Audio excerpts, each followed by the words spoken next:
Efésios 2, a partir do verso 5, diz o seguinte: Estando nós mortos, ainda mortos em nossas ofensas, nos vivificou juntamente com Cristo. Pela graça sois salvos. E nos ressuscitou juntamente com ele, e nos fez assentar nos lugares celestiais em Cristo Jesus, para mostrar nos séculos vindouros as abundantes riquezas da sua graça, pela sua benignidade para conosco em Jesus Cristo. Porque pela graça sois salvos, por meio da fé. E isso não vem de vós, é dom de Deus. Não vem de obras, para que ninguém se glorie. Algumas pessoas leem esses 4 versos e dizem: olha, a fé que te traz a salvação, ela não vem por obras. Porque se você diz, né, que você tem que praticar alguma obra da fé para ser salvo, logo a salvação está sendo mérito seu, né? E aqui fala que nem a fé é de você, é de Deus. Então não tem que praticar obras para ser salvo. Você sabe de que obras Paulo está falando aqui? Algumas pessoas dizem que não é obras da lei e nem obras da fé. Paulo está falando de qualquer tipo de obra, que a salvação não é mérito do homem. Olha, com certeza a salvação não é mérito do homem. Quem fez um sacrifício foi Jesus. Então isso veio por graça, né? Por graça, porque você não merecia que ele sofresse por causa dos seus pecados. Mas uma vez que esse sacrifício foi feito, você vai ter que praticar obras para ser salvo. Ah, então já não é pela graça. Olha que obras que Paulo está falando aqui. Num contexto não tão longe, Paulo diz o seguinte: porque somos feitura sua. Verso 10, hein? Em seguida. Porque somos feitura sua, criados em Jesus Cristo para as boas obras. Quais são essas boas obras? As quais Deus preparou para que andássemos nelas. Através de Cristo, Deus preparou boas obras para que você andasse nela.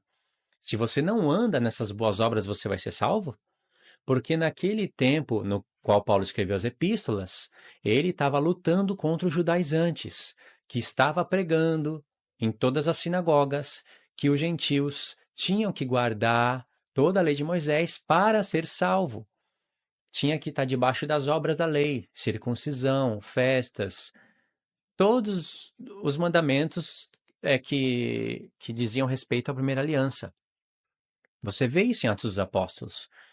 E por isso que Paulo fala, pela lei, ninguém será justificado diante de Deus. Ele fala isso em Gálatas 2. Mas o contexto é a circuncisão. É a primeira aliança. Mas na nova aliança, a qual vem a graça de Deus sobre você, Deus te dá obras para você fazer e ser justificado. Olha o que Paulo diz. Portanto, verso 11: lembrai-vos de que vós, noutro tempo, éreis gentios na carne, chamados em circuncisão pelos que na carne se chamam circuncisão, feita pelas mãos dos homens. Agora eu pergunto, o que tem a ver isso com o que Paulo falou antes?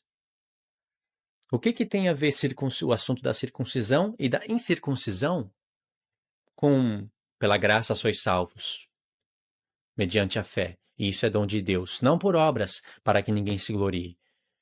Porque quando Paulo fala, portanto, Paulo está ligando o contexto. Tem que ter a ver. Tem que ter uma ligação. Portanto, lembre-se de que vocês eram acusados pelos judaizantes, né? Não está escrito aqui judaizantes, mas quem são esses? Os judaizantes. Vocês eram acusados, chamados de incircuncisão. Ah, vocês são incircuncisos. Circuncisão é você praticar as coisas da nova aliança. Todo aquele que se circuncidasse tinha que praticar as leis da primeira aliança, senão não era circuncidado, não era considerado circuncidado.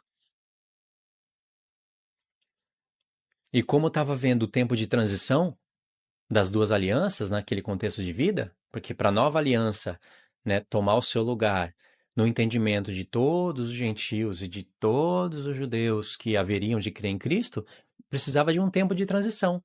E durante esse tempo, em que a nova aliança tomaria o seu lugar sobre a aliança antiga, vinha os judaizantes, né, desfazendo tudo que Paulo ensinava.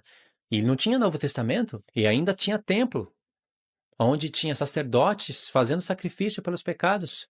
E havia ainda, se você ler Atos 14, 17, e também capítulo 18, havia muitos, milhares de gentios na primeira aliança.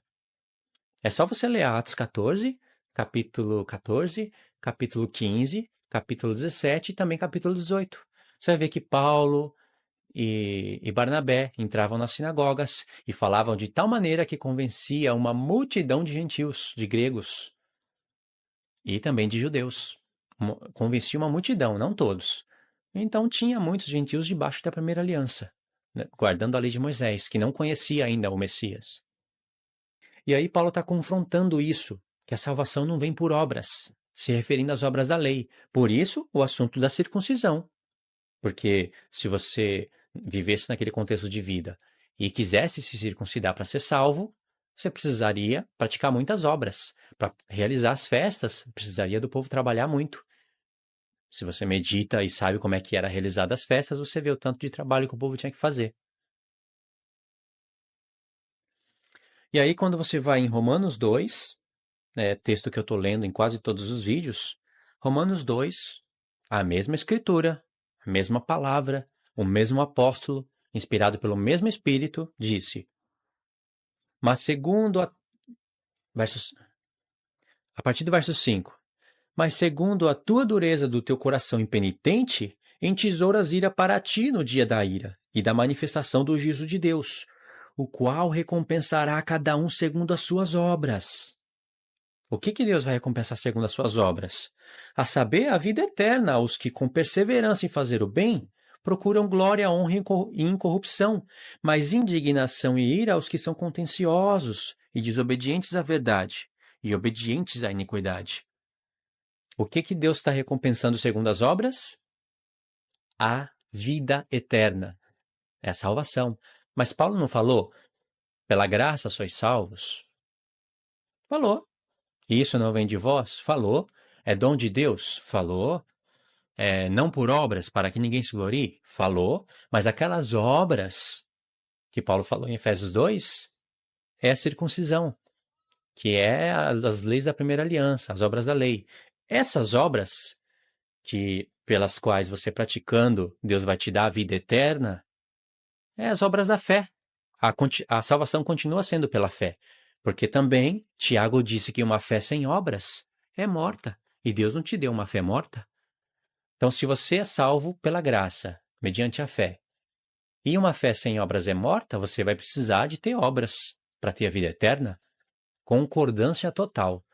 De maneira que uma leitura de Efésios 2, né, a leitura que muitas pessoas fazem de Efésios 2 para sustentar algumas doutrinas, é uma leitura totalmente desviada da verdade, né? Por causa de se abandonar contexto. Sempre é a mesma história. Abandonando o contexto, você cria um grande problema, né? Ou como é que você vai explicar isso? O mesmo Paulo que fala de salvação não por obras, mas sim por fé, é o mesmo Paulo que fala: Deus vai recompensar a vida eterna segundo as obras. Como é que você explica isso? Assista também os outros vídeos. Eu falo mais coisas, né? Não dá para falar tudo de uma vez só, ok? Deus te abençoe.